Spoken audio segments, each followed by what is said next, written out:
Hey YouTube, what's up?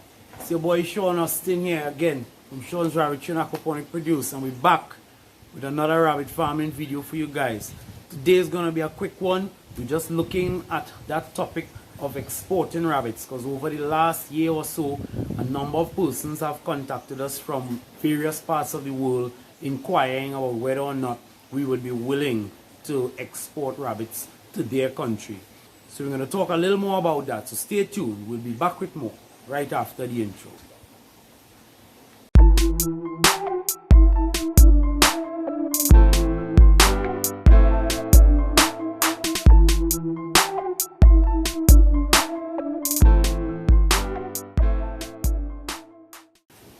Okay, so we're back.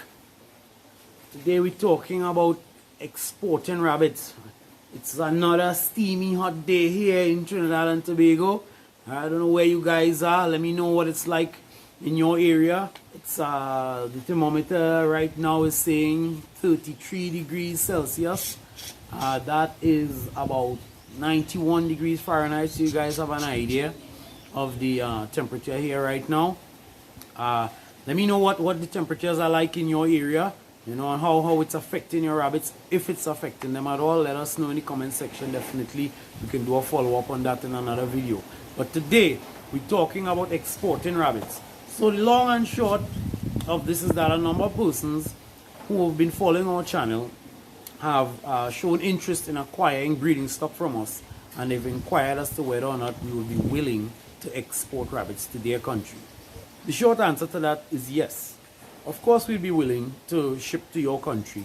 Of course there are some stipulations and some things that we need to put in place before any of that can be done, and I'll just go over some of that briefly so you guys have an idea what you're in for if you're looking to buy rabbits from Trinidad. Not just us, but from anyone in Trinidad to ship to your country wherever you may be.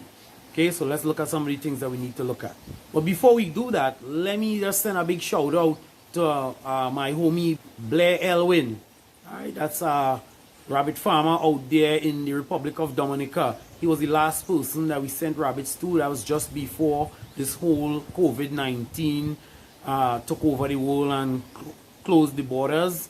Right, but just prior to that, we had sent a shipment of 8 Californian rabbits out to Blair. He contacted me and he let me know that they arrived safely. You know, there was a bit of a hiccup, seeing that it was just on the verge of the lockdown, so some countries were already refusing entry to certain ships. So the rabbits, they went via ocean freight, and they took about 2 weeks longer than intended for them to arrive in Dominica. But luckily, we designed a cage for him that catered for automatic waterers and feeders as well, and we sent along enough feed to last the extra 2 weeks that they were on the ocean there. So all was well with that shipment. And now, since we're talking about that, if you're looking at purchasing rabbits from us here in Trinidad and Tobago, or any farmer here in Trinidad and Tobago for that matter, because if it's a breed that we don't carry, we can source it from other reputable breeders, and we can still make the arrangements to have the rabbits shipped to you. So, seeing as we only deal with New Zealand whites and Californians, most other breeds can be sourced. There are a few other large rabbit farms here in Trinidad and Tobago who are quite reputable and keep good records, so we can source rabbits from them for you if so desired. But first and foremost, even before you think about purchasing rabbits from Trinidad and Tobago, you need to contact your Ministry for Agriculture to ensure that Trinidad and Tobago isn't on any type of restricted list where livestock is concerned. There are some countries, most countries have lists of countries where they won't accept livestock from. So if we are on your restricted list, then you won't be able to purchase rabbits from us. So that's the first thing you need to find out even before you look at making contact with us.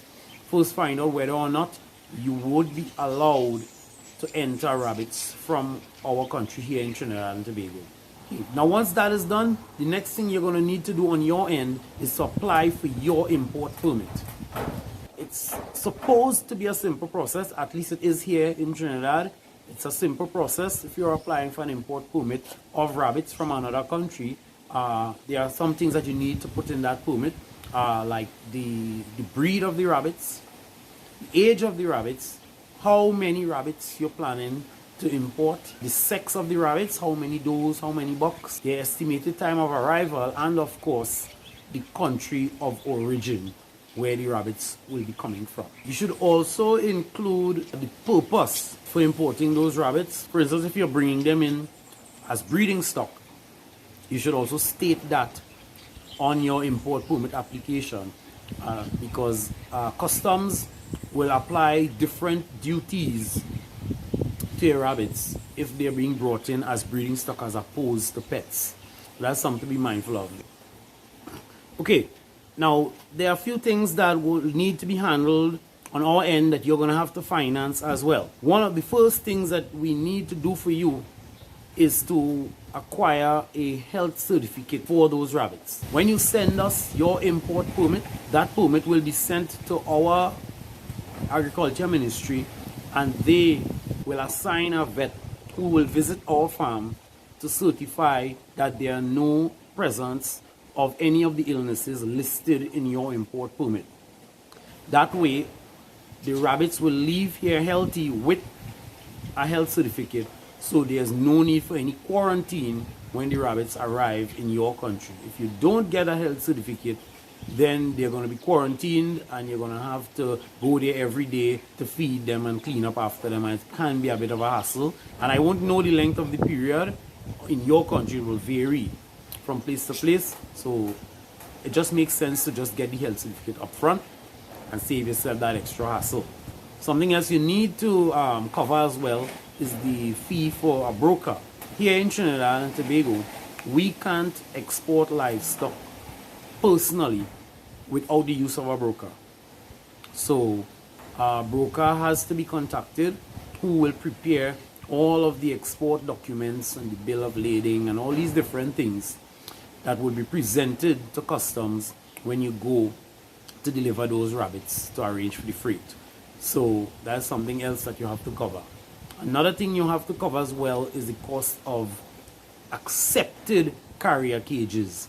You must have accepted carrier cages, otherwise the airlines or the ocean freight liners won't accept your rabbits. Now I have one here, let me give you an example. Okay, this is the standard carrier cage. This is as you can see, there's a 3-compartment carrier, and each compartment is separated by a urine guard so that the animals can't dirty each other's fur by spraying urine and things like that. There's also a double floor, so the container, the bottom, catches all of the waste, and the second floor here where the rabbits sit so they don't be in contact with any of their waste. You also have waterers for each rabbit on that cage, and depending on the length of the journey, feeders will also be included on the cage, so your rabbits will have both feed and water for that journey. When we sent the rabbits to Dominica, instead of using bottles, we installed an automatic watering system with a larger reservoir, a 5-gallon bucket as a reservoir, so that they had water for a longer period than someone having to refill these bottles all the time. Okay, so from on your end, you're gonna have to make arrangements for the freight, whether it's ocean freight or air freight. Depending on your budget, you will have to make those arrangements on your end, so that when you have a confirmed date for that shipment, you will refer that to us, so we will know when to make arrangements and have those rabbits delivered to either the port or the airport and have them sent to you. So that's something, that's a cost you're going to have to see about on your end, so we have no influence over that. I know freight costs will vary from country to country, so it is what it is. And of course, since you're importing rabbits, you're going to have to pay for the rabbits. Just to give you an idea, I think most places, even when we bought rabbits from the US to Trinidad, anywhere that you're getting quality breeding stock, the prices are going to range anywhere between 50 and 100 US average. There are cases when it could be higher depending on the breeds of rabbits. If you're going into really exotic rabbits, it could be a lot higher than that. But generally for the meat breeds like New Zealand and Cali, you're going to be looking at somewhere in the range of 50 to 100 US depending on the age of those rabbits. That's the only thing I think that's going to influence the price more than anything else. So that's something that you have to cover as well. And last but not least, it's not mandatory, but we highly recommend that you also purchase a bag or two of the feed that we use here in Trinidad and Tobago. Because we all know that it's never good practice to have sudden changes in your rabbit's diet. So it makes sense that you're going to get some of the feed that we use so that you can gradually transition them over to the feed that's supplied in your country. So guys, we're going to leave it there for today. I hope some of you found this information useful. Definitely, if you're interested in purchasing rabbits from Trinidad, feel free to contact us. I would suggest that you leave us an email, right? Because more than likely it's going to be a long conversation and you can get your initial talk in via email and then we can follow up via social media, which is quicker. Send us an email. All our contact information, however, is in the description below every one of our videos. So you can definitely check that out, contact us. If it's your first time here with us, then you have a lot more rabbit videos to see. Definitely go and look at all that we've done before. Hit that subscribe button and make sure and click the bell to turn on notifications whenever we upload new content. Okay guys, this coming Wednesday, don't forget we have a brand new aquaponics video coming your way. Right, look forward to that. We're going to be teaming up with a young brother of ours from over in our sister Isle, Tobago. He's going to be here. He's starting his aquaponics project. He's starting his aquaponics YouTube channel as well, and he's coming to vibe with us a bit and to get some advice on how to go about it. So definitely look out for that if you're interested in getting into aquaponics or into YouTube as well. You're going to find that video useful. So guys, thanks again for being here. Sean Austin, Sean's Rabbitry and Aquaponic Produce, on behalf of my business partner Sean McLean. We thank you for all the support and we look forward to seeing you in our next video. Peace.